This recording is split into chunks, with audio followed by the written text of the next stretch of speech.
para hablar de este tema. Desde entonces siempre pensé en un panel de expertos, expertas litigantes, es decir, personas que están pues todo el tiempo tratando con el Poder Judicial, que su interacción profesional justamente tiene que ver con esto, no nada más en lo teórico, sino en lo práctico, y pues creo que el deseo se me cumplió, porque tenemos un panel de lujo de 4 personas expertas en materia de litigio, cuya práctica profesional, como dije, se desenvuelve todos los días en este campo, y que además, pues orgullosamente los 4, los 3 y la panelista están, pues son de casa, relacionados con nuestra querida institución. Me permito presentarles muy rápidamente para ya dar inicio. Por una parte, la maestra Abril Martínez, maestra de la facultad desde hace varios años en el tema de seminario de civil, experta en tema de litigio familiar. El maestro Pablo Páramo, profesor también de muchos años de la facultad y además querido padre de familia de 4 exalumnos de la facultad, bueno, alumnos y exalumnos, Olmo Guerrero, que también, pues, como ustedes saben, exalumno y además profesor también desde hace muchos años en la facultad, y el maestro Alejandro García, que también exalumno y experto en temas de litigio, concretamente en temas de arbitraje, y que justamente su presencia pues es también para empezar a voltear a ver como los métodos alternos o los medios alternos a los que eventualmente se podría recurrir en temas justamente de negocios, porque el panel y el, digamos, el foro es justamente para tratar temas de diálogos corporativos, es decir, el impacto de la reforma en temas de negocios, que en sentido, digamos, muy amplio. Entonces, pues, vamos a empezar con, si quieren, en forma muy rápida, como un primer saque, si cada quien nos puede dar como su reacción ante lo que, como titulamos este panel, ante la justicia que viene, es decir, qué esperan, cómo vislumbran esto que pues estamos a unos meses de que ya sea una realidad, no nada más por la elección, sino ya por la implementación, que si mal no entiendo será a partir del 1 de septiembre, si mal no entiendo, cuando ya se integren las personas que sean elegidas como jueces, juezas, magistradas, magistrados, ministras, ministros, etcétera, toda la nueva integración, pues cómo vislumbramos que será esa justicia que viene, sobre todo en el impacto que esto pueda tener en los negocios. No sé si quien quisiera comenzar, ahí están los micrófonos. Si quieren, gracias, maestro. Ahí están los micrófonos, si quieres, para que sobre todo para que nos puedan escuchar en las… Gracias. No sé si está funcionando así.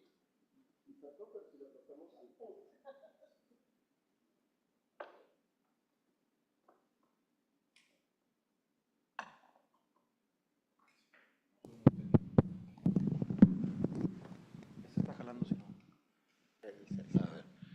Gracias, gracias, maestro, gracias a todos por acompañarnos.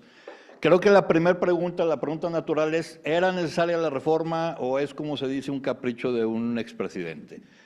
Definitivamente para mí la reforma sí era necesaria. Desde que hubo la reforma Zedillo, que todos ustedes conocen, que creo que fue una reforma buena, creo que fue buena mientras duró siendo buena, que después dejó de serlo por razones que después abordaremos. Pero la primera pregunta, la declaración de la Presidenta es que la justicia deje estar al servicio de la oligarquía, sea lo que sea que eso signifique, ¿no? Pero finalmente, desde mi punto de vista, y quisiera la opinión de mis colegas, sí es algo que se necesita, pero me parece a mí que la respuesta no es incendiar lo que se tenía, no es desbaratar y desmantelar lo que se tenía, porque tenía sus vicios, desde luego que es de lo que podemos hablar en un momento más. Entonces, no sé, la opinión de ustedes, ¿se necesitaba? Definitivamente se necesitaba. La forma de implementación, la forma de diseñarla, la forma de hacerla, a mí me parece definitivamente catastrófica.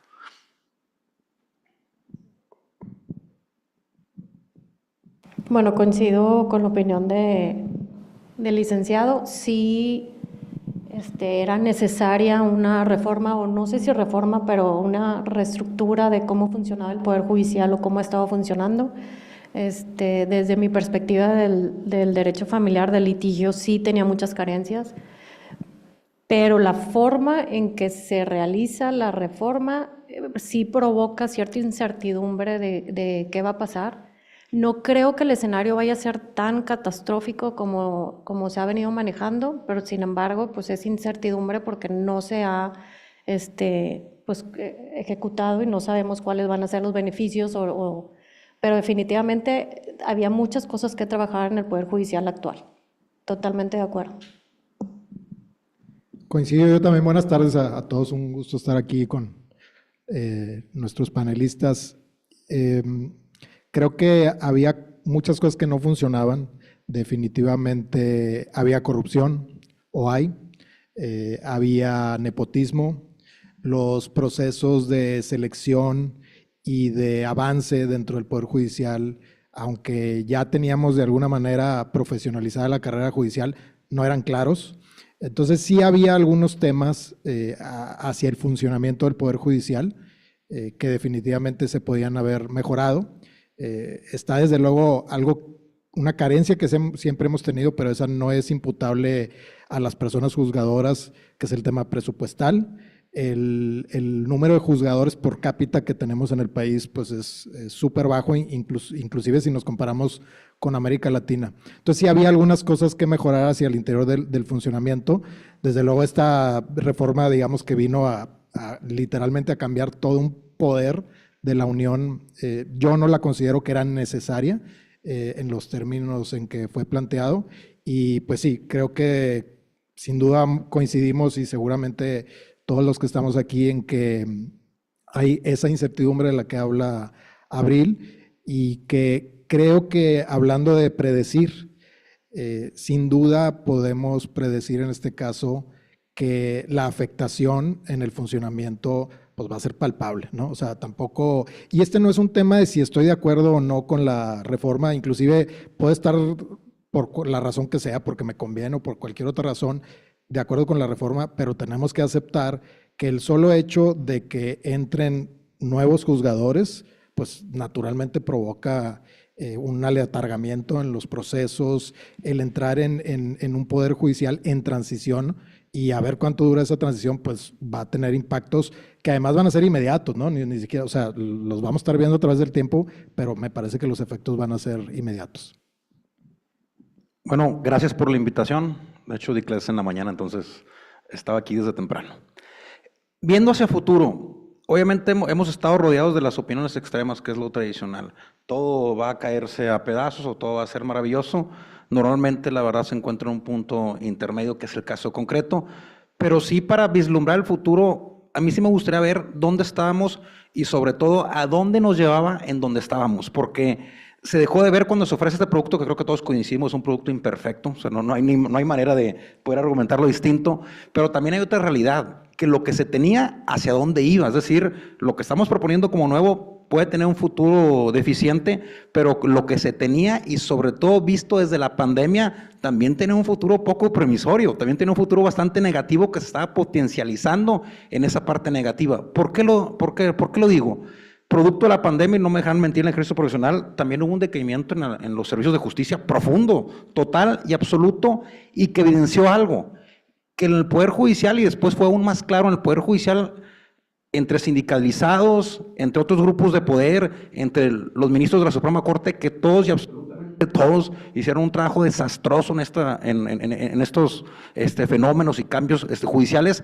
También creo que esto no fue producto de una generación espontánea. Sí, se dejaron de hacer muchas cosas que no únicamente justificaban o facilitaban la reforma, que no sirve mucho, pero que también generaban un riesgo de que ese mismo estado de cosas terminaran bastante mal. Y como ejemplos claros no había responsabilidad judicial, no existía. Materialmente no existía responsabilidad judicial, entonces una función judicial en la que no se castigaba a las personas que brindaban el servicio, ¿a dónde iba a llegar? Pues un escenario bastante negativo. Entonces, ¿qué va a pasar? Yo creo que va a ser malo lo que va a pasar, pero va a ser malo diferente. No creo que va a ser algo malo, extraordinariamente distinto a lo que teníamos. Como todo sistema de justicia, hay buenos juzgadores, hay buenas juzgadoras, pero también hay bastantes malos y hay de todo. Está campechaneado. Yo vislumbro, si tengo alguna posibilidad de adivinar, que en el escenario que se nos está proponiendo el futuro no es halagador, pero tampoco lo iba a hacer lo que ya teníamos en conforme al desarrollo previsible y natural de cosas que nunca el Poder Judicial Federal quiso cambiar. A mí lo que me sorprendió mucho fue cómo se hace una propuesta de reforma y desde el Poder Judicial, unas horas antes de que se discutiera en la Cámara de Senadores, estaban proponiendo una reforma paralela o distinta, es decir, no una contrapropuesta material. Entonces, pues vamos a terminar mal, pero creo que también desde la pandemia, al menos en mi experiencia personal, también el camino iba bastante gris, haciendo hincapié que como toda función hay gente buena, mala y regular, y no hay forma que un poder no refleje lo que es la sociedad con esas tres características. Agregar una cosita que creo que la omitimos los cuatro y que es, no se habló del mecanismo. El mecanismo de cambio es el sufragio popular, el voto. Entonces, a ver, se necesitaba cambio, no va a ser tan malo, puede ser muy malo, pero ¿por qué a través del voto? O sea, que no hay otra cosa. En mi experiencia, el voto no resuelve el problema que se trata de combatir, que es la corrupción, ¿no? Esa es la bandera de la reforma, es eliminar la corrupción y eligiendo a través de un sufragio popular a quienes van a ejercer ahora la función judicial, no se va a eliminar. Eso sí me queda a mí clarísimo. Y en mi experiencia personal, cuando hemos padecido, porque todos hemos padecido algún momento de nuestra vida la corrupción, el sustituir a la persona que es actor de la corrupción a través de un mecanismo de sufragio, pues no cambia nada, simplemente se sienta otro. Muy bien, muchas gracias. Digamos, para los que la mayoría quizás de aquí somos abogados, abogadas, que seguramente las personas que nos están siguiendo también, pero quizás haya personas que no tengamos como claro cuáles son las funciones del Poder Judicial y cómo estas funciones se van a ver afectadas. Tratando de esquematizar un poco la función del Poder Judicial, sabemos que es el dirimir controversias, ¿verdad? Que esa es la función principal, aplicar la ley para resolver una controversia, pero digamos, el germen de esa controversia pueden a su vez clasificarse como en dos grandes categorías. La categoría de controversias entre particulares, quizás Abril tenga mucho que decir en eso, porque los asuntos que tú manejas pues son dos particulares que tienen un problema y que se acude al Poder Judicial para que lo resuelva. Pero quizás, por ejemplo, la experiencia de Olmo tiene que ver más con controversias entre particulares y el Estado, en donde un particular se siente afectado por un acto de autoridad y en donde entonces se acude al Poder Judicial para que dirima esa controversia, pero en donde una contraparte es el propio Estado y en donde el Poder Judicial tiene de alguna manera pues esa función digamos autónoma e independiente de poder dirimir esa controversia entre el particular y el Estado. En la experiencia mercantil, penal, civil, donde seguramente el maestro Pablo Páramo tiene muchísima experiencia, pues también pueden darse esos dos fenómenos, controversias entre particulares o entre particulares y el Estado. ¿Cómo se vislumbra que va a ser en esas categorías, en esas clasificaciones, digamos, la participación del Poder Judicial? Supondría, por ejemplo, en el caso de controversias entre particulares, que habrá una curva de aprendizaje asumiendo que las personas juzgadoras que salgan electas, partiendo de la base de que puedan ya estar capacitadas, pero bueno, como decía ahorita Alejandro, pues va a haber una curva de aprendizaje en que cualquier cambio, seguramente si ahorita cuando cambia un juez, pues seguramente en que se vuelve a empapar de los asuntos que están ahí en el escritorio, pues, pero en el caso, por ejemplo, de controversias con el Estado, ¿se vislumbra una independencia para que un juez resuelva con autonomía y digamos, con racionalidad y darle la razón a un particular, aunque, digamos, el Estado esté participando en esa controversia? ¿Cómo se vislumbra esa participación del Poder Judicial en estos asuntos? No sé quién pudiera. Yo quisiera decir algo antes. A ver, la ley, como todos sabemos, es una declaración general, puede ser incluso una buena intención. Se requiere de alguien, del elemento humano, para que lo traiga al mundo de lo material. Esa es la función judicial. Entonces, si esa ley, que puede ser muy buena y podemos encontrar una ley en contra de la ignorancia, una ley para promover la felicidad, lo que ustedes quieran, es una declaración abstracta, es una buena intención probablemente. Necesitamos a alguien, el factor humano, para que lo lleve al mundo de lo material. Y para llevarlo al mundo de lo material necesita recursos. Cualquier ley tiene que estar acompañada de una implementación de recursos materiales y humanos. Aquí tampoco estamos viendo eso. Entonces, a ver, van a llegar los nuevos jueces, buenos, malos, electos por el pueblo, para ya no servir la oligarquía, todo lo que ustedes quieran. No van a tener elementos materiales para lograr esa tarea de llevar al mundo lo material la ley. Sí, yo nomás antes de que entren un poco más en materia, un par de comentarios. El primero es que también tenemos una especie de tormenta perfecta, particularmente en la justicia cotidiana, donde tenemos el nuevo Código Nacional de Procedimientos Civiles y Familiares, que pues escalonadamente irá entrando en vigor. Entonces pues está padrísima la fórmula, ¿no? Tenemos jueces novatos con implementación de una ley nueva, ¿no?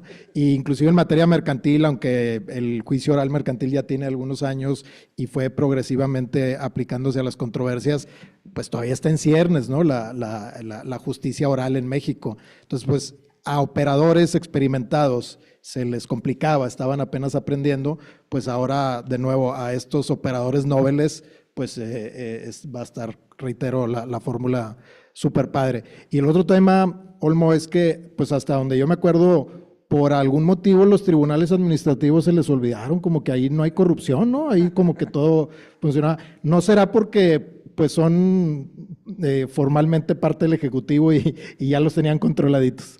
Un poco de todo. A mí sí me gustaría también como antecedente es que nos dedicamos al litigio administrativo es pelearte contra la autoridad y sí genera la primer dificultad o preocupación es que las estructuras, como comentaba el maestro Pablo, para llegar son a través del voto y la única manera de tener una posibilidad real es utilizar las estructuras partidistas para que te pongan la boleta y muevan a su gente. Eso es una realidad incontrovertible. Tengo entendido que en el día a día hay gente que están haciendo grupos, pero si quieres tener una posibilidad real, tienes que ir con una estructura partidista a que aparezcas en la boleta. De hecho, ahí como anuncio en el INE viene un ejercicio ya para poner tu distrito, poner los datos de la credencial y ya puedes ir boleta por boleta para ver candidatos, está bueno el tema. La preocupación, y lo que comentabas es muy interesante, porque también hay una realidad que no hay que dejar de ver. En este país, en gran medida, también hay una mucha justicia, al menos administrativo, de secretarios. O sea, sí van a hacer los cambios de los titulares, la mitad de los titulares, pero el día a día, por las facultades y posibilidades humanas, son justicias secretarios, pues si traen 3,000 asuntos por año cada juzgado. Entonces, por ahí el impacto se puede sostener o evitar un poquito. Lo que sí es una realidad es que si se utilizan estructuras partidistas para llegar al puesto, pues el favor se va a pedir, o sería lógico sin tener pruebas, pero tampoco dudas, que el día de mañana digan, pues yo te ayudé a llegar. Aquí también me gustaría relativizarlo un poco, o sea, porque también, insisto, se han colocado los puestos extremos. La realidad es que los partidos políticos nunca han dejado de tener el interés de tener injerencia en los asuntos judiciales más importantes. ¿Y por qué digo esto? Porque en la Suprema Corte de Justicia de la Nación y el Tribunal Superior de Justicia, los procedimientos para elección a los titulares son a través del Congreso o del Senado sin necesidad de carrera judicial. Es decir, la realidad es que al día de hoy, antes de la reforma, o el día de ayer, por decirlo metafóricamente, antes de la reforma, los partidos políticos siempre tuvieron el interés de tener injerencia en escoger a los perfiles. Entiendo, hay de todo y una vez llegando se puede olvidar quién te puso, pero siempre estuvo el interés de colocar a las personas que en último lugar van a decidir los asuntos más importantes. Bajo esta lógica, uno puede reconceptualizar las facultades de atracción de la Corte o temas de ese estilo. Es decir, nunca estuvo ausente ese peligro. Parecía que materialmente cómo se estructuró políticamente es los escojo mero arriba y que pues si tengo un interés que mero arriba veo cómo se hacen las comunicaciones para que llegue para allá. El trasladarlo a todos los puestos, inclusive los de abajo, sí genera evidentemente un riesgo de que se puedan resolver con tintes políticos más asuntos de los que anteriormente también se hacían, a lo mejor en la misma cantidad, sino que la estructura está tan abierta que pudiese politizarse mucha mayor cantidad de asuntos que los que originalmente se podían. Pero la realidad es que ya también se podía, o también la estructura propia partidista era que se hiciera, pero a mero arriba, porque la Constitución dice en cuanto a la carrera judicial, creo que preponderantemente con carrera judicial o preferentemente, creo que la palabra es preferentemente, que significa no. Entonces, sí genera esta preocupación, sí está ahí, ¿cómo negarla? Pero esto no fue producto de una generación espontánea. No hubo responsabilidad de los funcionarios judiciales y les dieron la excusa perfecta para que hicieran este fenómeno extraño. A mí me gustaría comentar la curva de aprendizaje que comentaste, Alejandro. Creo que en realidad no sabemos bien cómo se va a implementar y cuáles efectos y qué justicia vamos a tener, porque hay factores que todavía no conocemos que se van a ir como, para empezar, los candidatos. Si ahorita vemos quiénes son los candidatos, muchos de ellos, o por lo menos los que me aparecen a mí, son funcionarios actuales del Poder Judicial de la Federación. Entonces, si llegan a ganar su candidatura, pues en realidad son funcionarios que tienen trabajando en el Poder Judicial y que en teoría tienen experiencia impartiendo justicia. Entonces, sin duda, siempre hay una curva de aprendizaje en todo cambio, como seguramente lo va a haber, pero todavía no sabemos quiénes son las figuras o los personajes que van a fungir como nuevos jueces. A lo mejor van a ser los jueces que tenemos actualmente, los cuales hay muy buenos jueces y hay otros que no, como regulares, como le dice Olmo. La verdad es que creo que no podemos predecir que va a ser muy malo, porque a lo mejor se acomodan dentro de las fichas muchos de los funcionarios que ahorita actualmente son jueces. Entonces, ¿son buenos, son malos? De hecho, la parte curiosa fue cómo el Poder Judicial empezó con una intención de poner muchos exámenes y generar perfiles mucho más idóneos, pero después los altos mandos en la Suprema Corte, por entrar con este pleito que estaba perdido de antemano, terminaron por no poner exámenes y se fueron a la tómbola todos los que cumplieron con los requisitos de elegibilidad iniciales. Entonces, hubiera sido un buen filtro para poder garantizar al menos una mejor preparación, que creo yo que los altos mandos del Poder Judicial Federal terminaron por boicotear al menos esa parte. Entonces, sí, a ver qué ver, la curva de aprendizaje, obviamente, pues ahí está. Sí, el tema es que creo que ya hoy podemos hablar de implementación. O sea, todavía no se sientan a impartir justicia, pero ya estamos en proceso de campañas, de elección, y el mismo proceso de registro de los candidatos pues estuvo mal. De hecho, ni siquiera se llevó conforme al propio texto que se había reformado de la Constitución. Yo conozco personas juzgadoras que se inscribieron, digamos, en las tres, ¿no? O sea, por el lado del Poder Judicial, por el lado del Poder Legislativo. O sea, entonces, la verdad es que hubo un descontrol. Entonces, pues si en esta etapa inicial, donde todavía ni los elegimos, hay descontrol, pues difícilmente creo que el camino se va a enmendar por naturaleza divina durante la implementación. A ver, ¿y qué va a pasar el día de la elección? Los requisitos para hacer campaña pues son ridículos. No pueden hacer campaña más que en redes sociales, que no tienen filtros las redes sociales y que quién sabe quién las vea. Y la verdad es que las masas pues probablemente no tengan acceso efectivo a redes sociales. ¿Y qué va a pasar el día de la elección? O sea, ¿quién conoce cómo va a ser el mecanismo? Nosotros como abogados lo podemos analizar y estudiar y difícilmente vamos a concluir que va a ser efectivo. No creo que vaya a ser efectivo. Entonces, pues, ¿quién va a quedar? A ver, ayúdenme, por favor. Tienen la limitación de no hacer campaña en medios de comunicación masivos. Tienen un límite de gasto de campaña que es ridículo. Pero no nomás es ridículo, sino que para quien está haciendo campaña es un chorro de dinero. Entonces, por ningún lado esto tiene pies y cabeza. Va a tener, ese día no sé qué va a pasar, yo no voy a participar, lo declaro desde ahorita. Mi participación va a ser no participar. Entonces, sí, estamos encontrando todos nosotros una serie de problemas, pero pues ese día va a ser como que el detonante de todos. De hecho, aquí es bien interesante lo que planteas, Pablo. Yo he empezado a ver que los candidatos, como es muy compleja la boleta, o si han tenido posibilidad, son boletas según los puestos y cada puesto tiene un color y luego en esa boleta son 2 columnas, cuántos por hombres, cuántos por mujeres, y luego se explica cuántos puestos están en juego, y luego sobre la boleta, imaginemos juzgados o magistrados, hay subcolores para si es una materia civil, administrativa, entonces es bien complicado. Lo que creo que está funcionando como campaña, a ver si no salen con una sorpresa para anular votos, es decir, vota boleta rosa número 37. Entonces van a llegar con el dilema cuando tengan la boleta de ponerle 37 en todos los espacios, para materias que no son, para género que no es. No creo que eso vaya a terminar siendo una boleta nula. Quítale el número que pensaste, saca una regla de 3 simple como en la mañana. A ver, ¿qué cuentas va a haber al día siguiente? O las semanas siguientes o los meses siguientes. ¿Cómo nos van a anunciar el resultado de la elección? O sea, Pero sobre todo en otras entidades donde va a haber elecciones a nivel local, de jueces locales, se empieza a complicar. Se complica, En se Durango, multiplica. donde va a haber elecciones de alcaldes, de gobernador, se empieza a complicar porque entiendo que va a ser el mismo buzón para poner. En esta ocasión, hasta donde entiendo, el 1 de junio solamente Durango y Veracruz tienen elecciones concurrentes para municipios. En todos los demás, toda la demás elección del 1 de junio es puro poder judicial.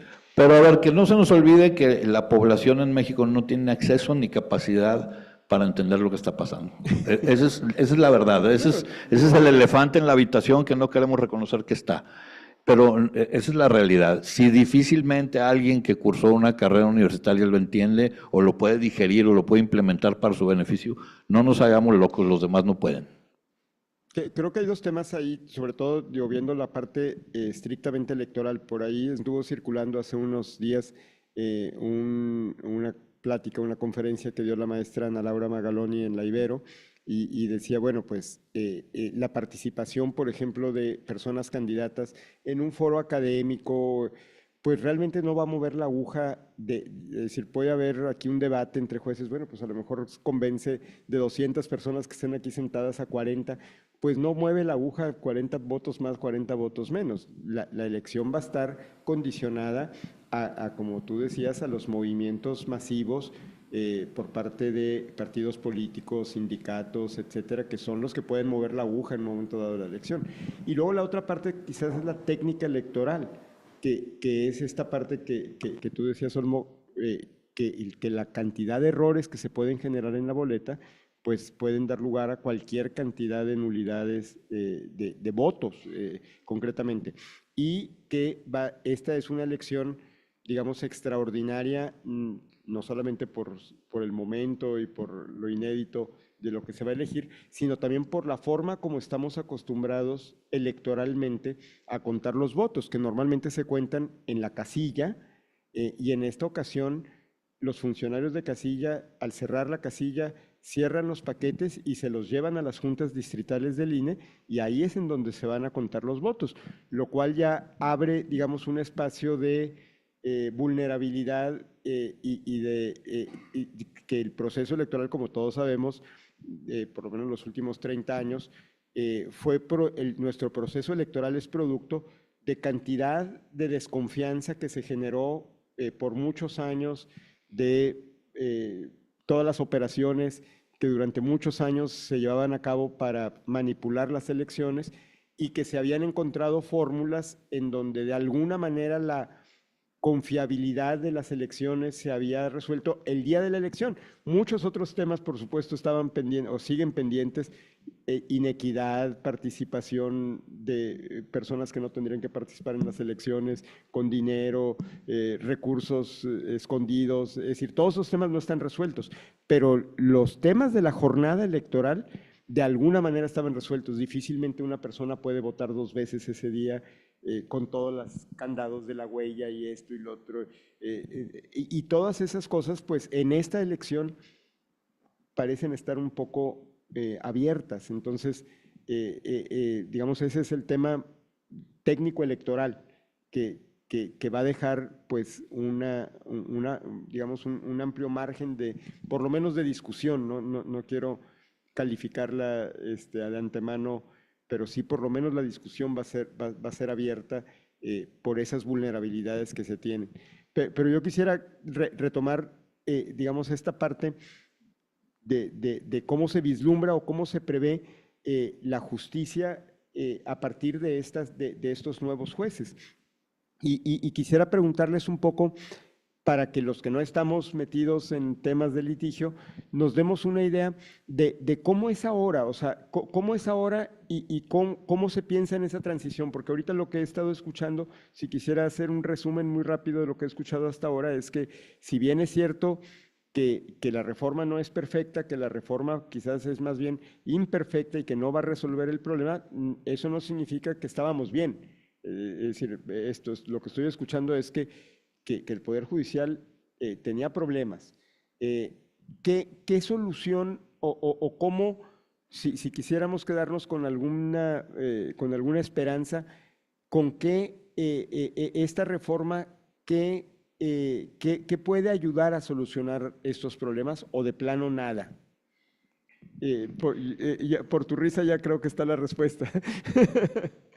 A ver, yo no creo que vaya a mejorar, honestamente, pero también debo añadir que sí hay formas de mejorar. No es que el país se esté hundiendo y esté incendiándose todo y que sea los últimos días de la República, ¿no? No es así. Esto que hicieron no va a funcionar. ¿Qué puede funcionar? Pues hay muchas cosas que se han tratado por gente mucho más estudiada que yo, que han propuesto, por ejemplo, un estatuto constitucional que impide que se apruebe el presupuesto de egresos de la Federación si no contiene un porcentaje para el Poder Judicial. Se habla de exámenes de oposición, se habla de carrera judicial, se habla de una serie de mecanismos que no están ahora presentes. Esos son los que están probados, que han funcionado en otros países, que son producto del análisis de académicos de años y años y años, y que estuvieron a prueba en la reforma Zedillo, y que en la reforma Zedillo agarraron unos y otros y eliminaron los más malos. Bueno, ahora ni siquiera eso. Entonces ahí está mi respuesta. No va a funcionar, pero sí hay forma que funcione. En algún momento, eventualmente, yo tengo la esperanza de que en este país se implemente algo de lo que acabo de mencionar muy someramente, que se implemente con profundidad y que tengamos un poder judicial del cual nos sintamos orgullosísimos. Sí se puede.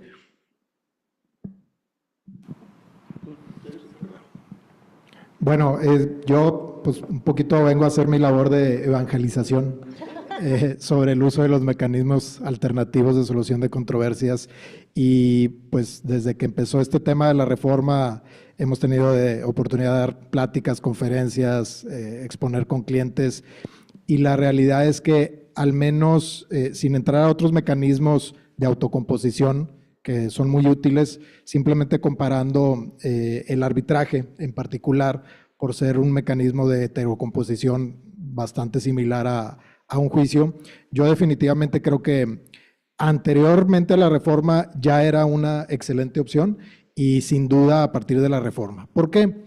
Porque el arbitraje mitiga o ataca directamente varios de los puntos focales que vemos. Por ejemplo, pensamos ahorita en estos jueces o personas juzgadoras nobles que van a llegar sin experiencia.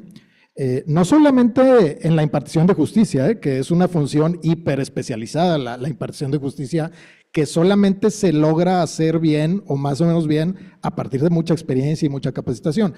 Aquí estamos hablando de personas inexpertas en el ejercicio de la abogacía, no solamente en la impartición de justicia.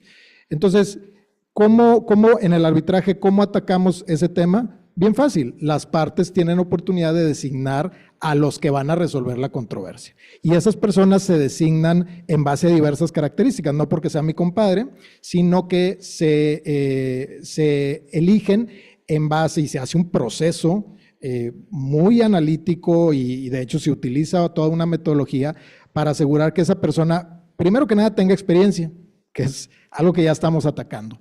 2, que sea experto en la materia. Entonces, no solamente tiene experiencia, sino es experto en la materia. 3, tiene un currículum intachable, tiene un track record donde ha mostrado absoluta imparcialidad, ha mostrado independencia. Entonces, este primer tema que nos preocupa mucho sobre las nuevas personas juzgadoras se zanja completamente en el arbitraje. Otro tema es que pues vamos a entrar a esta fase de transición que por naturaleza es incierta, y el arbitraje nos da predecibilidad, nos permite saber cuáles son las reglas del juego, y sobre todo pone a las partes en control del proceso. A diferencia de un proceso judicial que está predeterminado por personas que antes no las elegíamos, ahora sí las vamos a elegir, pero las vamos a elegir en general. Acá el procedimiento está en control de las partes. Eso creo que ayuda. El tema de la celeridad. Si bien sigue siendo para mí el principal reto del arbitraje el que verdaderamente cumpla esa función que muchas veces buscan los usuarios del arbitraje, que es la celeridad, acá yo sí lo veo. Los que litigamos sabemos lo complejo que es la función judicial, sabemos la estadística judicial y cómo no se logra abatir. Y bueno, en el arbitraje podemos diseñar un procedimiento a la medida para que sea más rápido. El arbitraje por naturaleza es uninstancial, como ya son ahora algunos procedimientos especialmente mercantiles. Entonces, todas estas cuestiones que nos preocupan con la reforma judicial y su ya próxima implementación ya en los tribunales, con el arbitraje no existen, ¿verdad? Ahora, habiendo dicho esto, como quiera hay retos para el arbitraje. ¿Cuáles veo yo principalmente? Y no me quiero poner muy técnico, pero bueno, uno es que si bien el arbitraje perfecto es un arbitraje en el que no intervino el Poder Judicial, en el que la voluntad de las partes quedó materializada con un arbitraje donde jamás hubo intervención del Poder Judicial, la realidad y la tendencia es que el arbitraje tenga un acompañamiento del Poder Judicial, es decir, un auxilio del Poder Judicial en ciertas etapas, o bien eventualmente una revisión en vía de un juicio de nulidad o un procedimiento de ejecución de laudo. Entonces, en eso va a haber un contacto con el Poder Judicial, necesariamente. Y ese contacto, pues, si hoy ya de por sí era complejo, yo he tenido la oportunidad de capacitar jueces, magistrados, y me sorprende, pues hay muy poca práctica, especialmente si te sales de la Ciudad de México, donde sí hay un volumen importante de arbitrajes. Entonces, si los jueces que les sabían hacer jueces no sabían de arbitraje, pues ahora tenemos jueces que no saben ser jueces y que pues menos van a saber de arbitraje, ¿no? Entonces, esta fase, y eso puede derivar en cuestiones importantes como que se empiecen a generar ciertos criterios que pueden tornarse obligatorios y que empiecen a transformar a México de una sede muy pro arbitraje a una sede ya no tan amigable hacia el arbitraje y que pues, eso tendrá pues desde luego efectos en inversión extranjera, etcétera. Y otro tema nomás para cerrar con esto, conectando con algo que decía Olmo, en el derecho administrativo donde la parte demandada o la parte reo es el Estado muchas veces, fuera pues, de juicios de lesividad, etcétera. En el arbitraje, uno de los principales usuarios en México, es más, los principales clientes del arbitraje en México son empresas productivas del Estado o organismos como la CFE, como Pemex. Entonces, ¿qué va a pasar ahora donde Pemex o CFE sean condenados en un laudo arbitral, no lo cumplan voluntariamente, haya que ir a tribunales mexicanos? ¿Y cuál va a ser ahora la posición de estos nuevos jueces, donde van a tener al Tribunal de Justicia Administrativa, de Disciplina Judicial, perdón, aquí encima? ¿Se van a aventar a ejecutar laudos o vamos a empezar a ver resoluciones basadas en el orden público y con eso evitar la ejecución de laudos? Entonces, si bien no es la panacea, yo creo que sí tiene mucho que aportar y yo sí veo en el futuro el uso del arbitraje de manera intensa, no solo en el arbitraje en transacciones internacionales, que ya es la norma hoy en día, o sea, para comercio internacional el arbitraje es lo que vemos, pero para el arbitraje doméstico, y si hay oportunidad más al rato les platico de algunos casos muy interesantes, como el caso peruano en particular, que ha funcionado muy bien en el arbitraje doméstico, ¿no? entre partes nacionales. A ver, si yo... Perdón. Estoy absolutamente de acuerdo con lo que dijo el licenciado García, salvo por un detalle muy pequeño. El arbitraje abarca un porcentaje pequeñísimo de las controversias que existen. ¿Dónde queda el despojo? ¿Dónde queda el homicidio? ¿Dónde queda el robo? ¿Dónde quedan las custodias de los menores? Todo eso... El derecho familiar que es importante que el Estado... un montón de asuntos que requieren de justicia.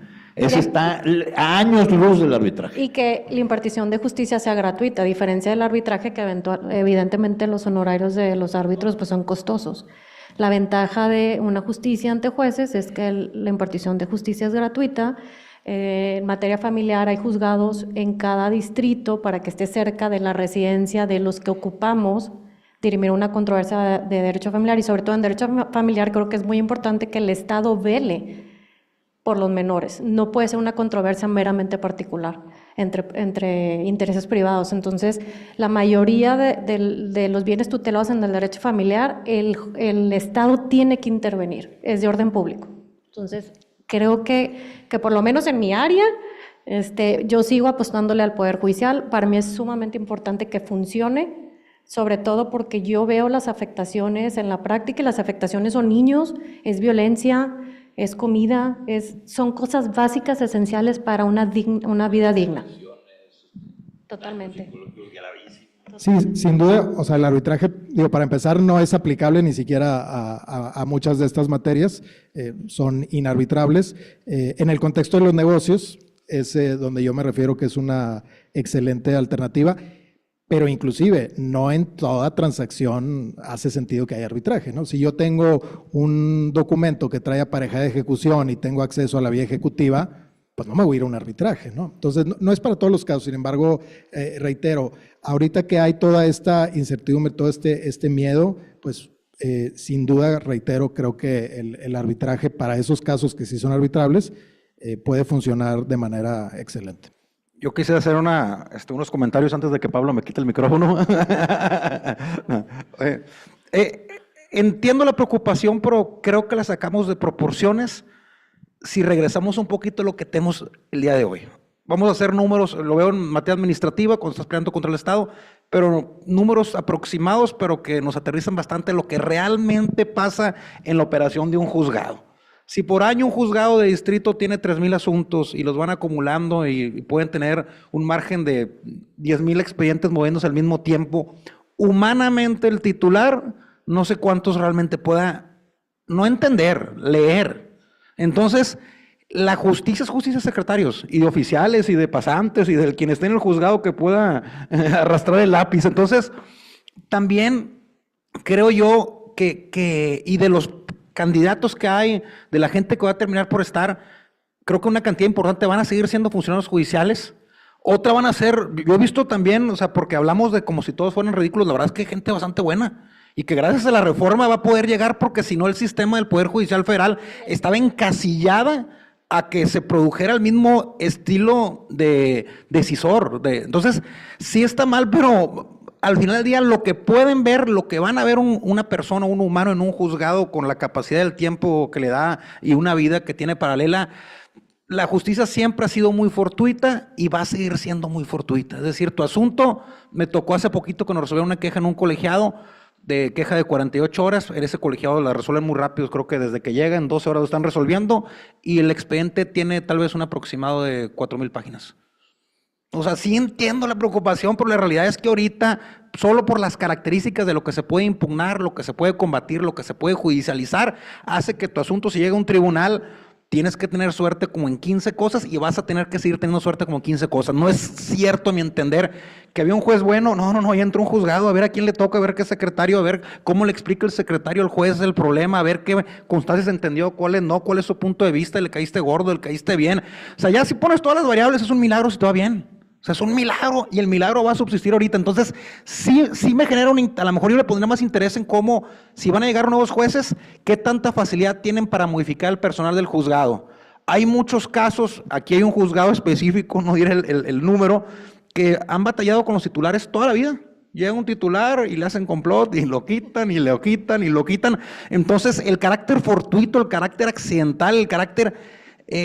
Sí puede afectarse, tal vez se afecten, pero en un grado, a mi entender, no en el grado que estamos pensando de ese juez o jueza que agarraba el asunto y ampara y protege, no tenía tiempo en un día para ver una suspensión. Entonces, sí me preocupa, puede empeorar, pero sigue siendo absoluta y completamente fortuita la justicia y lo que te pueda pasar, dependes de 500 cosas. En un minuto nada más y ya lo suelto. ¿Qué se necesita para que no suceda lo que dice el maestro Olmo? Un poder judicial grande. Un poder judicial grande que tenga dinero para tener instalaciones, para contratar personal, para tener computadoras, para tener medios de investigación. Eso es lo que se necesita. ¿De dónde va a salir el dinero? Pues del presupuesto de egresos, que hasta donde yo me asomé la última vez, desde 1857, el Poder Judicial no ha ejercido ni el 1% en un sistema de 3 poderes. Entonces, a ver, vamos a redistribuir el dinero y vamos a tener un Poder Judicial que tenga la capacidad de tener gente sentada estudiando y no recurrir a la suerte. Y ya lo suelto, ¿eh? Ya. ¿Quieres decir otra cosa? A ver, vamos entre nosotros a cuestionarnos. ¿Creen que el Tribunal de Disciplina puede hacer una mejor labor que lo que hacía el Consejo de la Judicatura? Con que haga lo que sea, Sí. o sea... No, pero a ver, Bueno, puede hacer cosas muy malas, ¿no? ¿el Consejo funcionaba? Obviamente no.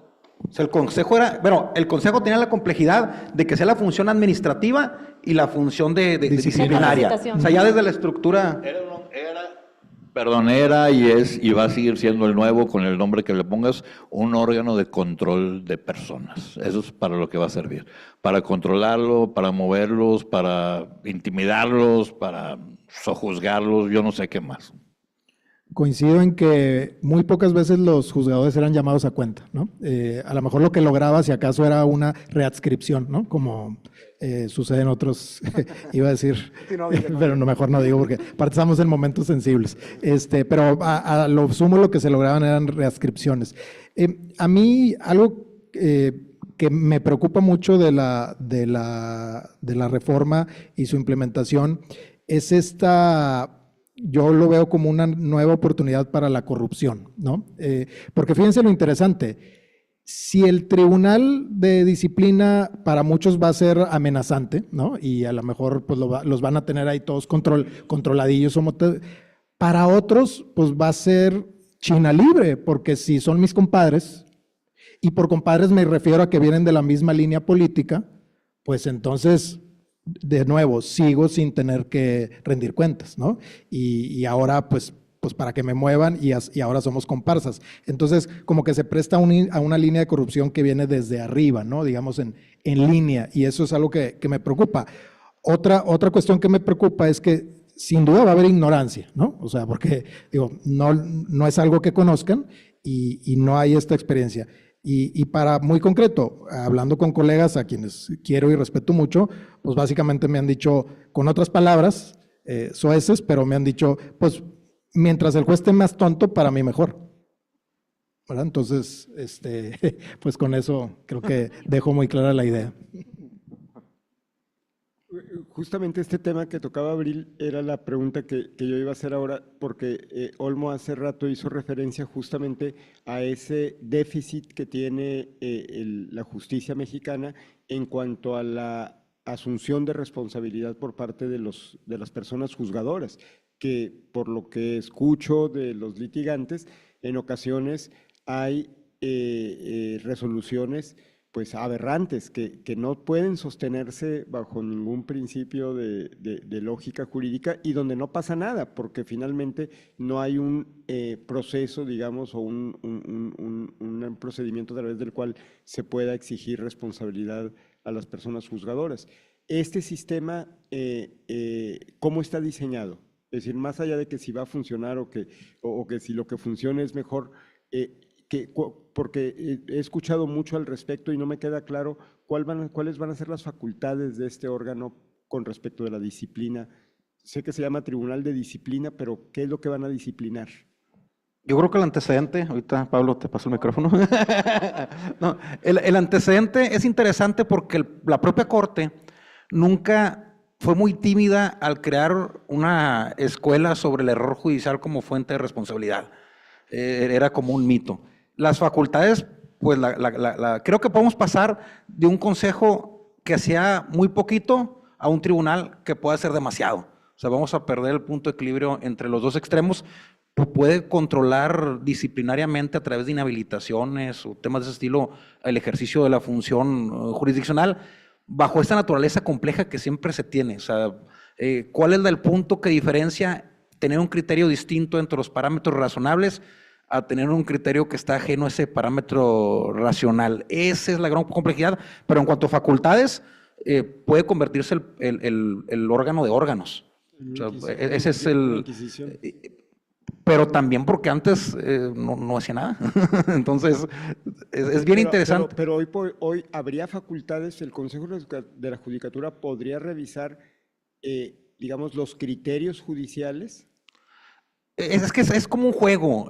¿Hasta qué punto estás revisando, estás haciendo nueva instancia para analizar un criterio judicial? Pero la realidad es que hoy por hoy. sí lo puede hacer. El tema es que precisamente es como una argumentación muchas veces circular. Dicen, como es un criterio judicial, entonces cae dentro del margen de la función de decisión, no lo puedo analizar. La realidad, si vas a analizar a un juez, absolutamente todos los casos es analizar, salvo algo extraordinario que golpee dentro del juzgado a alguien o esté robando dinero. Su principal causa de responsabilidad es analizar su criterio judicial y ver si el criterio judicial es tan aberrante que no hay forma de poder justificarlo a través de un margen de decisión para decir tiene responsabilidad. Lo que ha pasado actualmente es que se dice, es una función, está dentro del criterio que puede hacer. Pues si lo que emiten son criterios y si el criterio es el impedimento para estudiarlo, entonces nunca va a haber responsabilidad.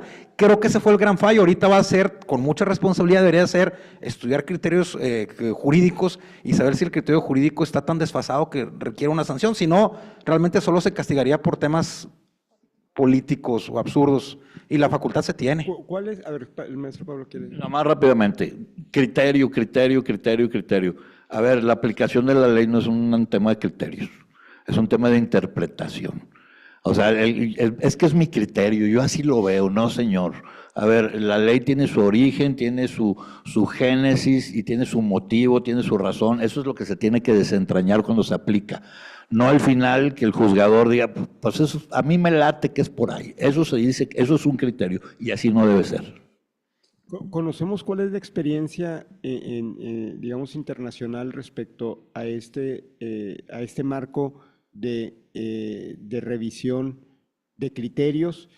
No me refiero, digamos, de recursos que en todos los sistemas hay, pero hay sistemas que tengan algo similar. ¿Conocemos si hay algo al respecto? ¿O no? Yo no sé, les pregunto si no... A ver, muy superficialmente mi respuesta es que el control es a través de la colegiación profesional. No, o sea, bueno, pero eso a nivel de abogados, pero a nivel de jueces hay... Dejas de ser abogado, dejas de ser funcionario. O sea, por ejemplo, en los sistemas que exigen colegiación obligatoria, ¿los criterios judiciales se revisan a través de las barras? No tan allá. No sé, es pregunta. No. ¿En otros países habrá algún sistema? No sé. Porque ese sería un buen análisis para saber qué tanto nos debe preocupar o qué poco nos debe preocupar. Si es un sistema tan novedoso que vamos a ser el único país en donde, además de las instancias judiciales de revisión propias de un procedimiento, hay otra instancia que revisa todavía de la última instancia el criterio con el cual resolvió esa última instancia. Pues, entonces... Pero sí debe, maestro, sí debe existir porque la Corte tímidamente empieza a hablar del error judicial como fuente de obligaciones. Entonces significa que es verificable o fiscalizable para efecto de una responsabilidad patrimonial. Digo, no sé si hay algún criterio que haya terminado por aterrizar ese escenario, pero la realidad es que el error judicial es una fuente de obligaciones patrimoniales a cargo de quien lo comete, con sus múltiples complejidades que esto conlleva, pero al existir esos estudios, yo podría presumir que son producto de que sí es fiscalizable, evidentemente, un error judicial para generar una responsabilidad patrimonial o en el caso una responsabilidad administrativa disciplinaria a través del Tribunal Disciplinario. Sí, yo conecto esta idea de Olmo con algo que me parece muy importante y de lo que me parece que se habla poco, que va a ser la responsabilidad de México frente a inversionistas extranjeros. Pero antes de entrar a eso, nada más comentar, asumo que en general en los estados existen procesos de disciplina judicial. Yo creo que a la pregunta que hacía maestro sobre, en particular, este tribunal de disciplina, ¿por qué pudiera llegar a ser peligroso? Porque por ahí un par de fracciones de las que se mencionan sobre las cuales pueden aplicar sanciones que pueden ir hasta la inhabilitación, quedan como muy ambiguas, ¿no? Se hace referencia a que se emitan resoluciones que atenten contra el orden público, entonces ahí es donde se abrió y pasamos de un tema de criterio. Por ejemplo, en mi experiencia personal, cuando he logrado que se discipline a un juzgador, que en ocasiones, pues porque publicó un acuerdo que debería haber publicado reservado, porque era una providencia precautoria, y lo publicó abierto, ¿no? Y eso permitió que la contraparte se diera cuenta, ¿no? Entonces, pero eran cuestiones así tan palpables, no eran de criterio, ¿verdad? O sea, te equivocaste, ¿verdad? Pues le dieron un coscorrón, lo inhabilitaron creo que una semana y sin goce de sueldo. ¿Es una amonestación Sí. privada o...? Yo tuve otro caso de un magistrado con un tema de acoso a una de mis abogadas y fuimos a hablar al consejo, a la Ciudad de México, y logramos la readscripción de esa persona. Pero eran cosas de ese tipo, no cuestiones de criterio. Pero vamos a entrar a los criterios porque eso me parece bien importante. Como ustedes saben, México es prolífero en tratados de libre comercio, en tratados bilaterales, multilaterales. Es de los países en el mundo que tienen más tráfico internacional, y generalmente México opera como estado de acogida, es decir, México recibe la inversión extranjera, ¿ok? Como ustedes saben, en estos tratados normalmente se prevé un mecanismo de arbitraje, que es el arbitraje de inversión, del que se ha estado hablando mucho en los últimos años. Este arbitraje de inversión tiene la particularidad de que un particular puede demandar y puede obtener una indemnización de este estado de acogida. Es decir, es David contra Goliat. Es un particular, una empresa, demandando a un país. ¿Ok? Entonces, una de las razones por las cuales se puede condenar a un estado de acogida a indemnizar es por denegación de justicia. ¿Ok? Hay un caso muy significativo en el que México está involucrado, el de Jalisco, que es el caso Lion contra México. Lion es una empresa canadiense que promovió bajo todavía el Tratado de Libre Comercio de América del Norte el arbitraje de inversión y ganó por denegación de justicia. Entonces, ¿qué es la denegación de justicia? ¿De dónde sale esto? Generalmente en estos tratados recíprocos de promoción de inversión se establece que los países tienen que dar un trato justo y equitativo. En este concepto general de trato justo y equitativo se incluye el acceso a la justicia. Y esta falta de acceso a la justicia se puede dar de varias formas. Una es porque no te den acceso a los tribunales, o sea, pensemos un inversor extranjero promoviendo amparos que se los desechan cuando no se los deberían desechar. O sea, no me dieron ni siquiera entrada. La otra es porque la justicia se retarda. Una justicia que se retarda va en contra del orden público internacional. También se considera que un criterio judicial, si este no tiene una base objetiva, si no tiene fundamento, también se traduce en una denegación de justicia. Entonces yo sí veo aquí un peligro importante, donde si como el efecto de la reforma judicial tenemos procedimientos que se dilatan más de lo que se dilataban, procedimientos donde hay una parcialidad del juez, procedimientos donde hay sesgos políticos de las personas juzgadoras por cómo fueron puestos ahí, procedimientos donde hay criterios jurídicos que son, de nuevo, aberrantes. Hay un tribunal, que además no va a ser un tribunal mexicano, va a ser un tribunal conformado por personas de otros países, puede condenar al Estado mexicano. ¿Y quién creen que va a pagar esa indemnización?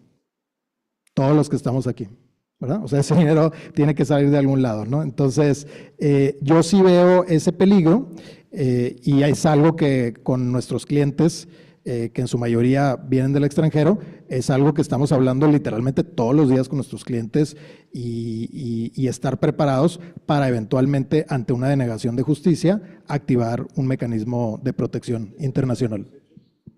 En el caso de Lion, sí, cómo no. El caso de Lion, que también tiene sus asegúnes. Lion es una empresa financiera, o sea, prestó dinero, literalmente, prestó dinero a un empresario mexicano y era para unos desarrollos turísticos en el estado de Jalisco y Nayarit, si mal no recuerdo, y se dio en garantía unos inmuebles, el señor mexicano pues agarró la lana y no pagó ni una mensualidad. Entonces pues se generó ahí un adeudo de varios millones de dólares.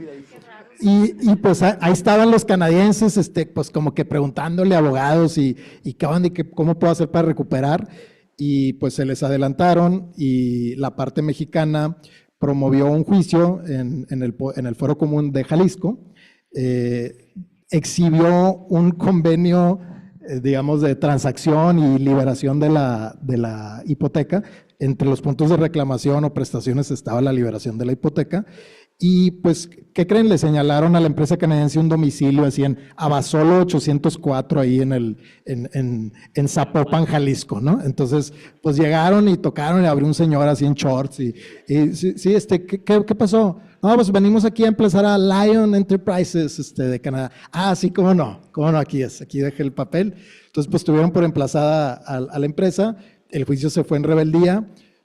Pues se los llevaron al baile para cuando se enteraron, pues llegaron y promovieron un amparo y les desechan el amparo. Entonces ya también se involucra el Poder Judicial Federal en esta denegación de justicia, ya no nomás el local.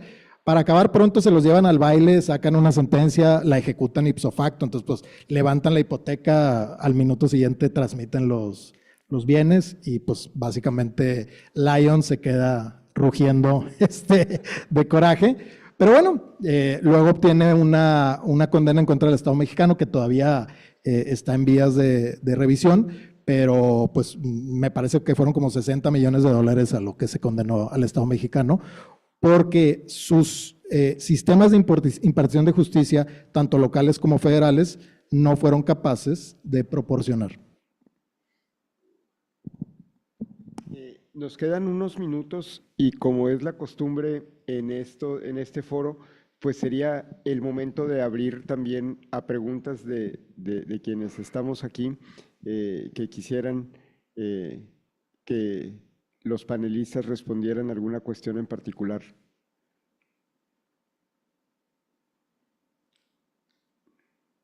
Alguien que se anime, ahí viene, para abrir el diálogo.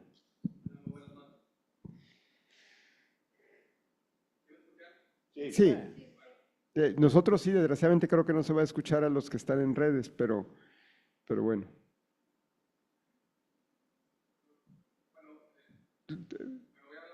Fuerte.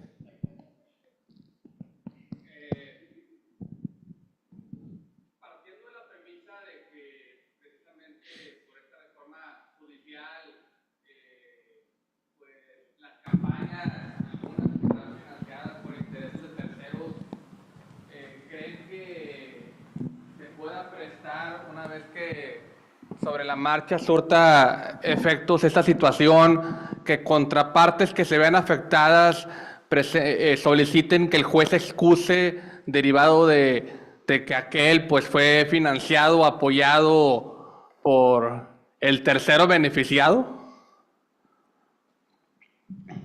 Antes yo hago una pregunta. ¿A quién en México le sobra el dinero y a quién en México está exento de fiscalización? Esos son los que tienen dinero para financiar campañas. Y si se demuestra que el financiamiento se origina en ese dinero que es totalmente ilícito, es dinero fuera de los canales lícitos de la economía mexicana, desde luego que va a haber la posibilidad de pedir que se exima por un tema de competencia subjetiva. Creo que la pregunta es súper interesante porque se puede ver desde dos perspectivas. Uno es la anulación de la elección de esa persona juzgadora, en general, no en específico respecto de un asunto. Pero creo que lo que tú planteabas es una cosa súper novedosa y que no habíamos visto, que es una recusación, ¿no? O sea, ya en un procedimiento específico donde hay dos partes involucradas y una de esas partes pueda tener relación o puede haber sido la que financió, ¿no? Correcto. Si va a surgir aquí un nuevo impedimento para que esa persona juzgadora conozca o siga conociendo el procedimiento. Estamos en la estratosfera, nunca habíamos salido, vamos a ver, pero sin duda me parece algo al menos creativo que pudiera ser, ¿no? Porque algo bien interesante lo que decía el licenciado Páramo, pues nada más les dieron oportunidad, y yo nada más lo hago así, de participar en redes sociales.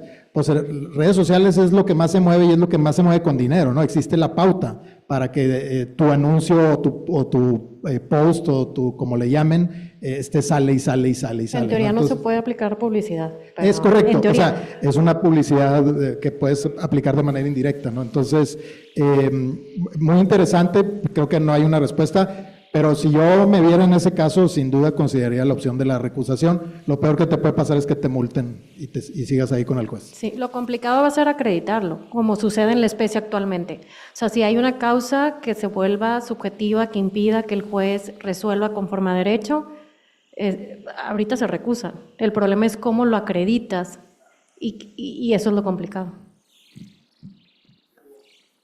De esa misma pregunta me surge que si, no sé, que el magistrado que está viendo mi asunto me sigue en Instagram o me dio like a una publicación, ¿es motivo suficiente para una recusación?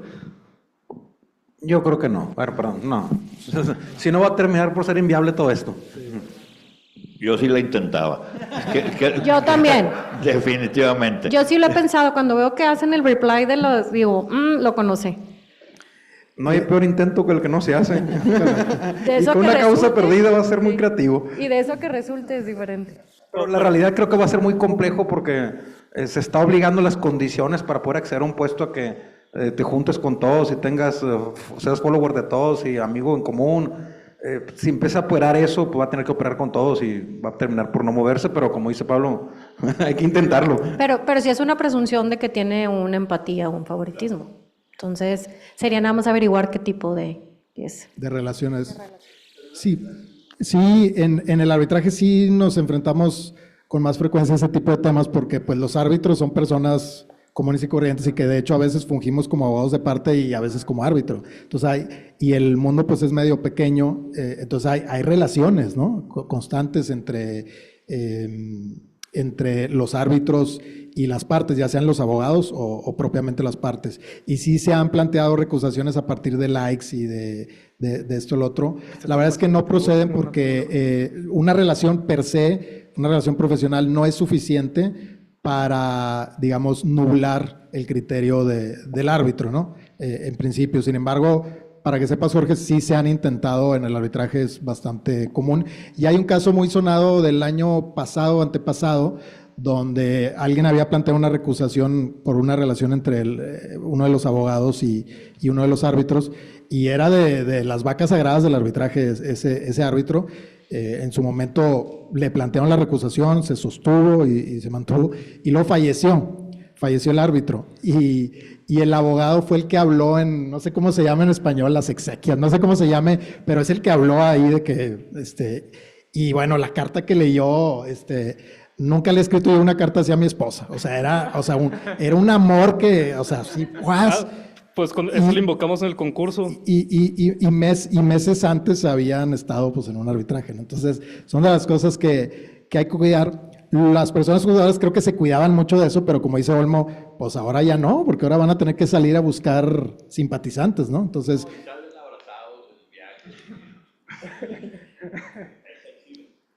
Y en relación a lo que comentaban sobre las barras, por ejemplo, no sé, en Estados Unidos, la barra de Nueva York, la barra de District of Columbia, tienen que votar por la gente que integra las comisiones, y esas personas tienen la facultad de investigar a los abogados si sus conductas fueron éticas o no fueron éticas, y hasta les pueden pues quitar su licencia para ejercer como abogados. ¿Qué diferencia tendría estas facultades que tienen las barras en Estados Unidos, que desde la perspectiva mexicana lo comentamos que son grandiosas, al del tribunal de disciplina frente a las personas juzgadoras?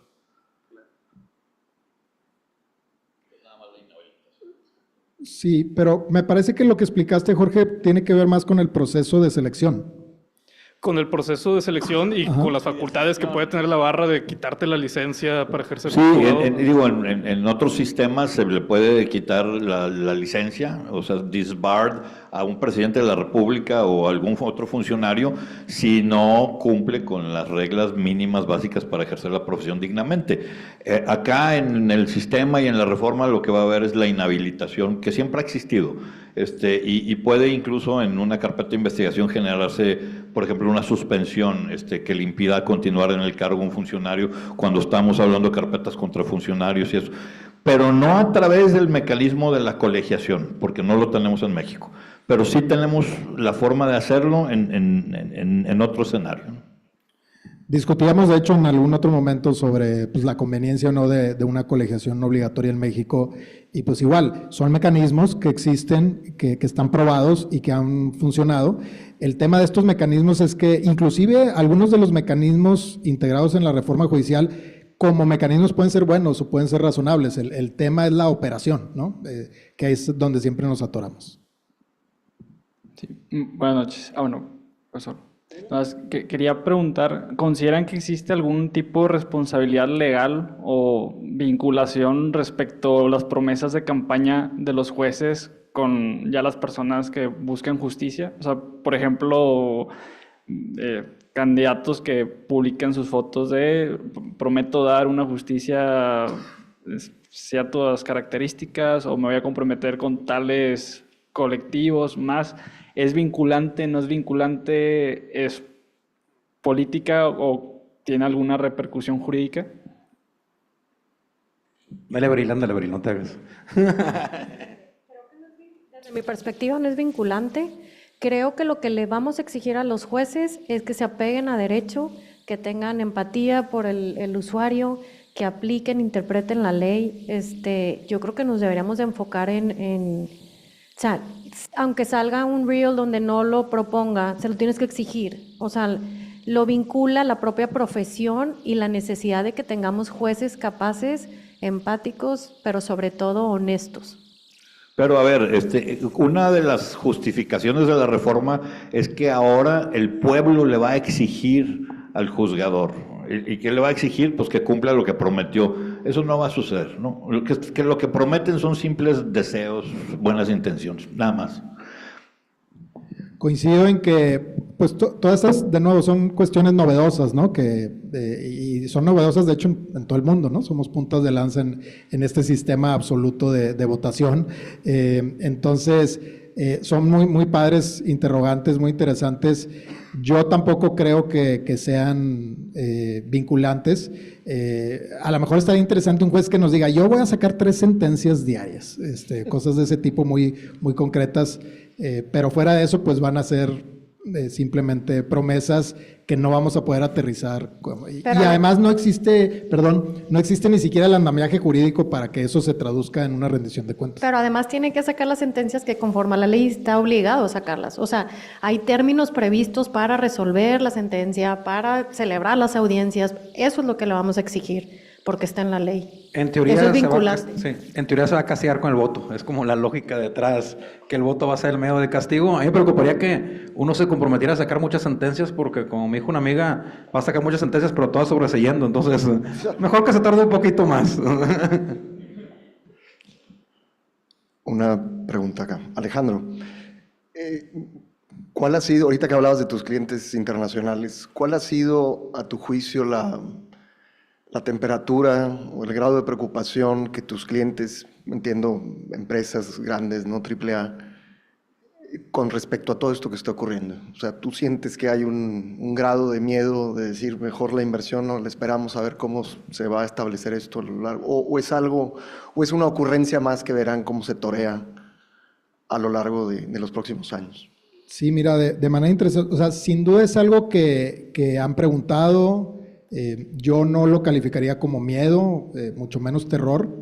La realidad es que muchos de los inversionistas que tenemos en México, salvo que sean estas pues empresas de reciente creación, unicornios, etcétera, muchos tienen años aquí, tienen 100 años, 80 años y operan en diversas jurisdicciones, entonces no se asustan fácil.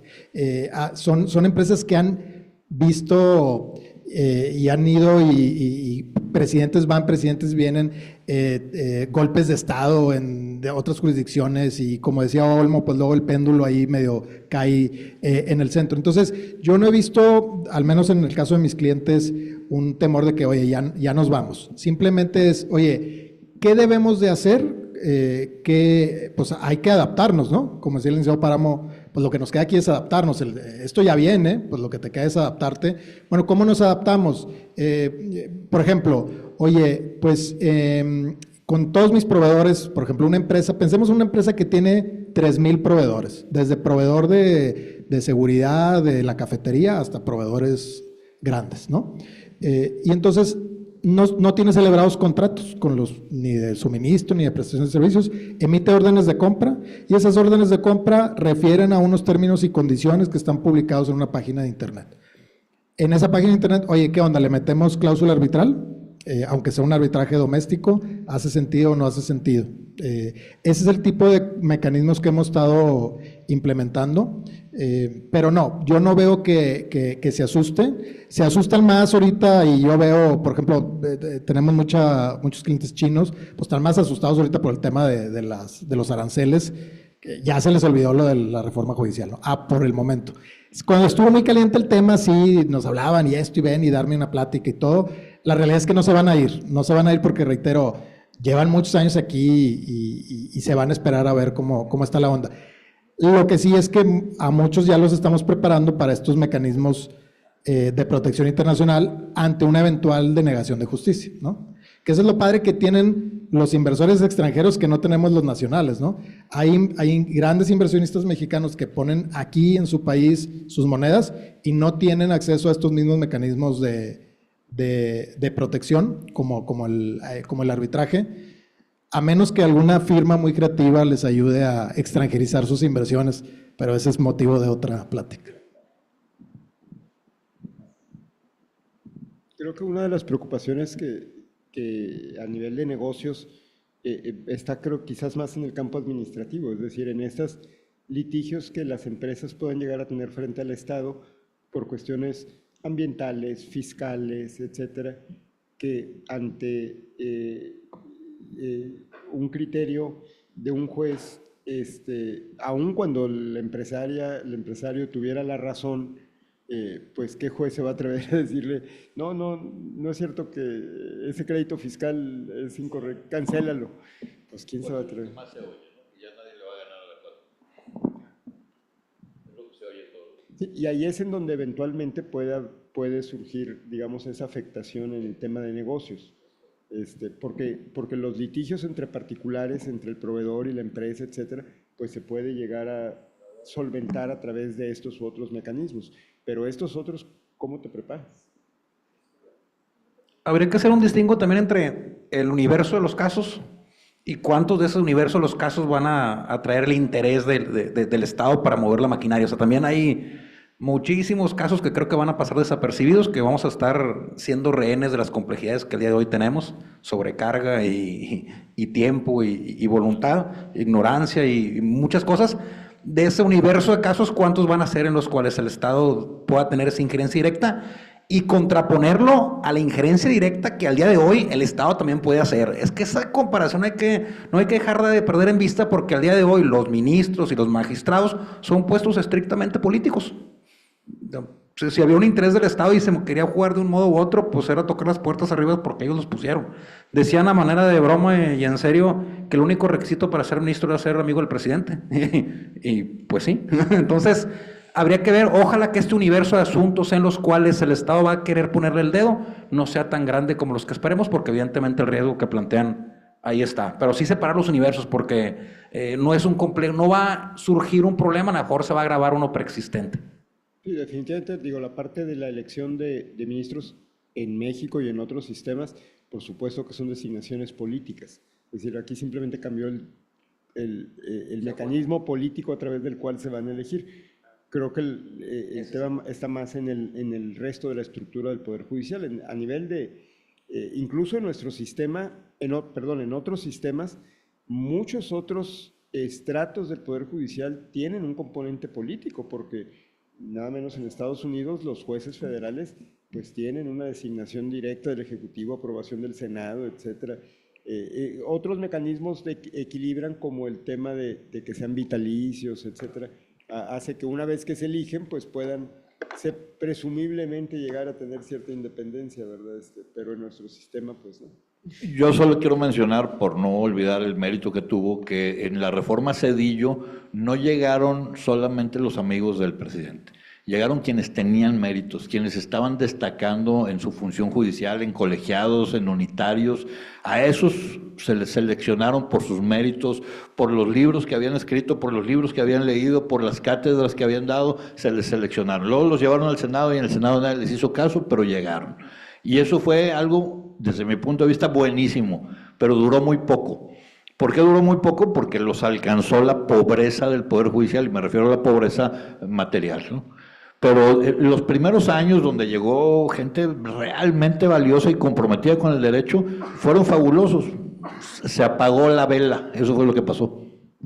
Sí, que eso se reprodujo, por ejemplo, en una muy buena época de la Corte, en cuanto a precedentes, etcétera. En cuanto a segmentar la parte del litigio administrativo, coincido 100% con Olmo. O sea, por ejemplo, yo algo que veo que puede tener una afectación es el amparo contra leyes, ¿no? O sea, estos amparos masivos que promovimos en el sexenio pasado contra la ley en temas energéticos, etcétera, pues ahí sí veo que, pues, si ya de por sí hoy más o menos agarraban un criterio y pues dale parejo, independientemente de los conceptos de evaluación que cada quien planteara, pues yo sí veo ahí una línea muy tajante. Y el otro tema que se va a poner súper interesante es la justicia electoral, ¿no? Que por cierto, cuando le hicieron, pues órale, vas de cambio, y ahorita pusieron, pues a los del Tribunal Electoral los mandaron, les dieron chancita, los dejaron ahí un par de años más, ¿no? De manera interesante. A eso no los van a cambiar ahorita. ¿Perdón?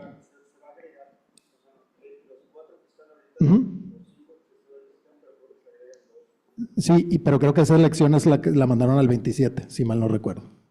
No viene ahorita en el paquete.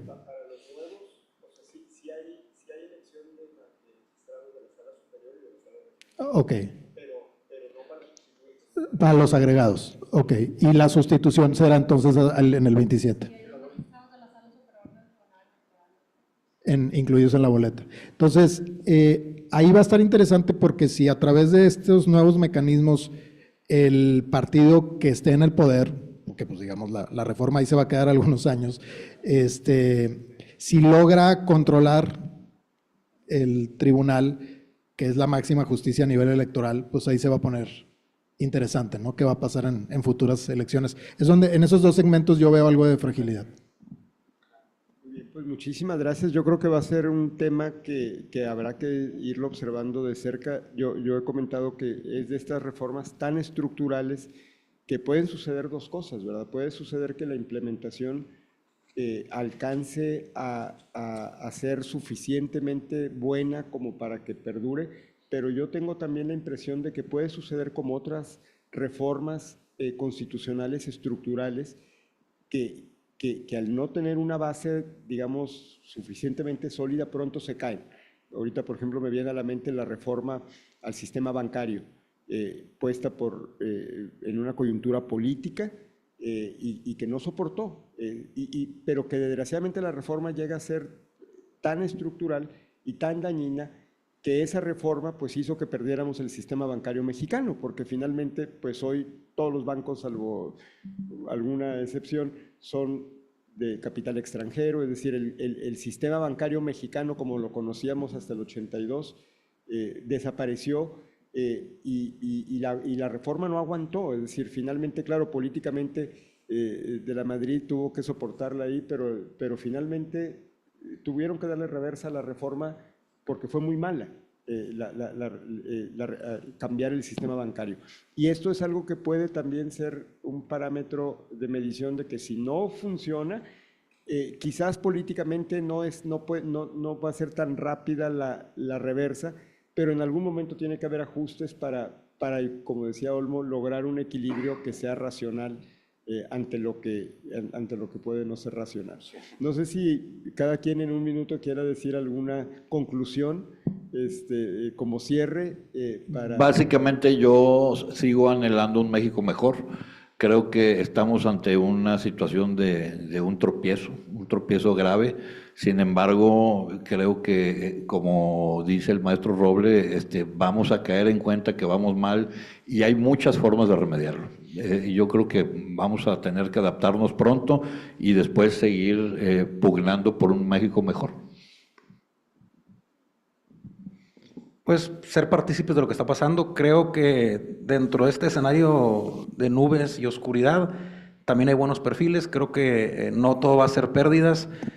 Tal vez vamos a tener una justicia un poquito más de picos. A lo mejor nos tocan gente extraordinaria y gente muy, muy mala en el otro extremo. Entonces, creo que nos toca un poquito navegar e intentar utilizar los mecanismos que se tienen, porque como comentaba Pablo, el derecho es tan bueno como la gente que lo ejerce.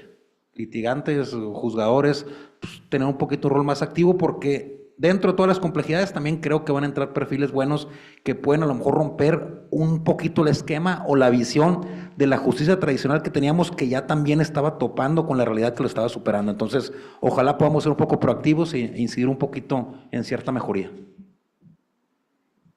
Sí, yo considero que tenía que haber un cambio, no de esta magnitud. Sí creo que el sistema actual tiene deficiencias y tenía cosas por mejorar. Creo que esas deficiencias también mucho tiene que ver la contribución que hacemos nosotros los litigantes. O sea, no nada más es responsabilidad del juzgador, también es de nosotros que te prestas a actuar de cierta forma o a litigar de cierta forma. Entonces creo que tenía que haber cambios, no de esta magnitud. Siento que como una defensa, no pienso tanto en el panorama tan negro y negativo. Creo que tenemos esa capacidad de mejorar lo que se nos implemente, o ese es el razonamiento que siento que los litigantes tenemos, que siempre vamos cuesta arriba. Entonces, pues sí da incertidumbre y da inestabilidad y da miedo, pero no necesariamente es porque va a ser peor o va a ser muy malo, porque yo creo que hay que esperar a cuando entren en funciones y ver el trabajo que hacen para poder hacer un diagnóstico de cómo están actuando.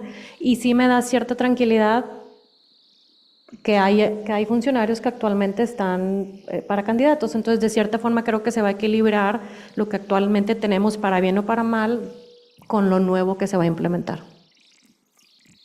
Sí, lo que yo vislumbro, bueno, primero con agrado escucho y creo que hay consenso en ese sentido, pues hay oportunidades, ¿no? Al final del día, ante esta situación, hay oportunidades y estoy de acuerdo en que la impartición de justicia no solamente le corresponde a las personas juzgadoras, sino que estamos las partes y los litigantes ahí, ¿no? Y somos los que generamos esta comunidad jurídica, y creo que sí nos toca en el rol de abogados de parte impulsar y en la medida en que nosotros podamos incidir a que el curso de esta reforma sea el adecuado o al menos el esperado. En eso coincido, sin duda. Yo sí veo un mayor uso, al menos en el ambiente de negocios, un mayor uso de mecanismos alternativos de solución de controversias, aunque México todavía no es parte, pero también hace poco ya se celebró una convención para la ejecución de acuerdos derivados de la mediación en materia comercial. México no la ha suscrito, creo que sería un paso importante. Entonces yo sí veo un incremento en ese sentido, y pues nada más estar muy atentos, como lo comentaba, a posibles demandas. Como dato, en el CIADI, que es el Centro para el Arreglo de Diferencias en Materia de Inversión, que es el que administra la mayor cantidad de arbitrajes de inversión, en el 2023 México fue el país más demandado ante el CIADI. Tenemos ese gran reconocimiento y muy reciente. Entonces, yo sí les digo, estén por ahí muy atentos a que empecemos a ver cada vez mayor incidencia de este tipo de demandas en contra del Estado mexicano, y muchas relacionadas con lo que comentaba de la denegación de justicia. Pero fuera de ahí, creo que hay oportunidades para todos, incluyendo oportunidades para los propios abogados de reinventarnos y ver nuevas formas del ejercicio de la profesión. Pues muchísimas gracias. Me gusta mucho esta forma de terminar, pensando que lo que está sucediendo no es solo responsabilidad del Estado y no es solo estar viendo la actuación de los jueces, que obviamente de eso se trata este panel del Poder Judicial, pero sí sentirnos corresponsables. Creo que ese mensaje para todos los que nos están viendo y quienes están aquí presentes, saber, como aquel dicho, ¿verdad? Las buenas sentencias provienen de buenos argumentos de los abogados. Son producto de lo que los abogados planteamos en los tribunales, de tal manera que esto nos abre también pues el compromiso, y nos debe comprometer más como operadores del derecho a ser mucho más estudiosos, a hacer muchos mejores planteamientos, de tal manera que por más que el juez pudiera o quisiera no ser objetivo, el planteamiento es tan claro, tan robusto, los argumentos están tan bien planteados, que el juez tiene que resolver conforme a una cierta lógica. A veces puede ser que los abogados nos quejemos de las resoluciones de los jueces cuando quizás desde el planteamiento estuvo equivocado, no estuvo bien fundamentado. Entonces, creo que esto, como bien decía Alejandro, nos abre la puerta a reforzar y a renovar el compromiso como abogadas, como abogados, para estudiar, para hacer buenos planteamientos, para hacerlo con mucha objetividad, con mucha solidez, y de esa manera es como vamos a construir un México mejor, como decía el maestro Pablo. Pues muchísimas gracias, agradecemos mucho a quienes nos acompañaron a través de las redes, a quienes están hoy aquí presentes. Esta es la última sesión de diálogos corporativos de este semestre. En agosto reanudamos, ya con tiempo a través de las redes oficiales de la facultad, irán viendo la temática, las fechas, ya ustedes las conocen, el último miércoles de cada mes, agosto, septiembre, octubre y noviembre. Aquí nos veremos con nuevos temas que están en la coyuntura del ámbito de los negocios y que podamos, pues, entre todos dialogarlos y entenderlos, y de esa manera, pues, ir creando una mejor comunidad de abogadas, de abogados en el ámbito de los negocios. Muchísimas gracias, espero que este ciclo haya resultado interesante de estas sesiones sobre las reformas constitucionales, que este verano sea muy provechoso para descansar, para hacer otras cosas, y en agosto pues reanudamos el espacio de diálogos corporativos como ha sido una costumbre desde hace ya muchos años. Muchísimas gracias.